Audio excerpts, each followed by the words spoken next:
7h37, les conseillers d'éducation de la province souhaitent obtenir plus de pouvoir et de meilleurs salaires. Ils ont d'ailleurs rencontré le ministre d'Éducation, Brian Kenney, vendredi à Fredericton. Et on reçoit ce matin pour en parler Mario Pelletier. Il est le vice-président de la Fédération des conseillers d'éducation du Nouveau-Brunswick. Bonjour, M. Pelletier. Bonjour, M. Duceppe. Quand on parle de nouveaux pouvoirs, qu'est-ce qu'on entend ou juste qu'est-ce que vous voulez? Écoutez, ça fait plusieurs années qu'on revendique au niveau des conseils d'éducation du Nouveau-Brunswick l'ouverture de la loi sur l'éducation. Pour nous, depuis les années 90, la loi n'a pas été ouverte. Seulement à deux endroits, quand on parle que le ministre Kirill Lamrock a ouvert la loi pour le Haut-Canada élèves conseillers. Donc, des sections de la loi que nous, avec notre droit de gestion au niveau des 7h37, les conseillers d'éducation de la province souhaitent obtenir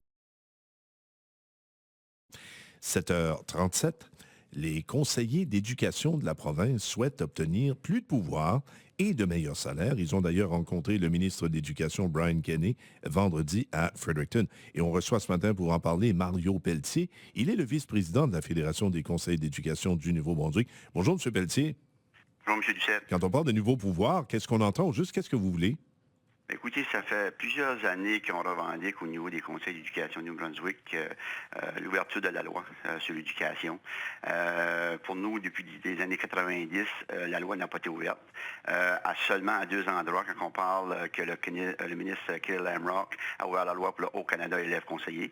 Donc, des sections de la loi que nous, avec notre droit de gestion au niveau des conseils d'éducation, on aimerait avoir des changements.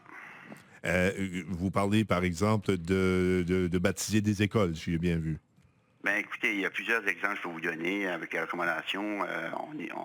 Ce matin, comme je vous disais tantôt, comme un exemple, un poste vacant au niveau des conseils d'éducation, c'est le ministre qui nomme lorsqu'il y a un poste vacant. Nous, on recommande au ministre, c'est le pouvoir des ministres. Nous, on a le droit de gestion au niveau des conseils d'éducation, donc ça devrait revenir à nous. Que ce soit le site, l'établissement, que ce soit le nom d'une école, ou soit d'autres différentes composantes de la loi d'éducation. Quand on parle d'un droit de gestion avec la Charte 23, droits et libertés au niveau du Canada, nous avons des pouvoirs. Il s'agit des avoirs de ces pouvoirs-là. Puis comme je disais vendredi dernier, pour nous, c'est très clair pour nous qu'on a négocié à plusieurs ministres. On fait plusieurs ministres qu'on rencontre depuis les dernières années. Donc, on a travaillé en étroite collaboration avec le ministère de l'Éducation. On a fait notre travail, nous avons une recommandation, donc il faut passer à l'action. Donc, il faut voir qui va ouvrir la loi. On espère que le ministre Kenney va ouvrir la loi avant l'élection. Monsieur Pelletier, l'article 23 de la Charte canadienne des droits et libertés vous donne en fait plus de pouvoir. Il s'agirait d'obtenir la reconnaissance. Comment ça s'est passé vendredi avec le ministre Kenney? Est-ce que vous le sentez ouvert à céder? Parce que si vous en avez plus, lui, il en aura moins. Bien, écoutez, c'est très clair pour nous. Ça a bien été. On a eu des bonnes rencontres de sensibilisation, de discussion avec le ministre Kenney, avec le parti d'opposition du Parti conservateur, M. Hink, ainsi que le Parti vert, M. David Kuhn. M. Kenney nous l'a dit à plusieurs reprises qu'il est prêt à travailler avec nous, mais par contre, travailler avec nous, c'est quoi? Pour nous, on veut ouvrir la loi. Vous savez, les élections s'en viennent très, très, très près. Pourquoi pas qu'on n'inclut pas dans la plateforme électorale pour nous avoir une garantie qu'on peut ouvrir la loi. Un coup, la loi est ouverte. Donc, nous avons déjà fait notre travail avec des recommandations. Fait qu'on veut faire respecter nos recommandations.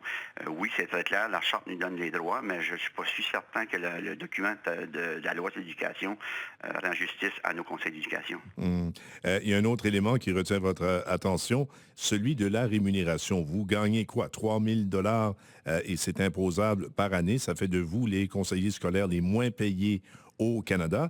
Qu'est-ce que vous demandez au juste?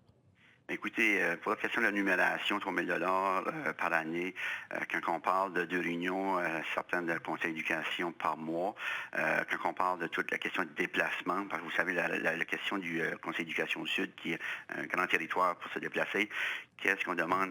Nous, c'est très clair, les conseils d'éducation du Nouveau-Brunswick, excepté Terre-Neuve ne sont pas surnumératés. Nous sommes les plus bas au pays. Oui.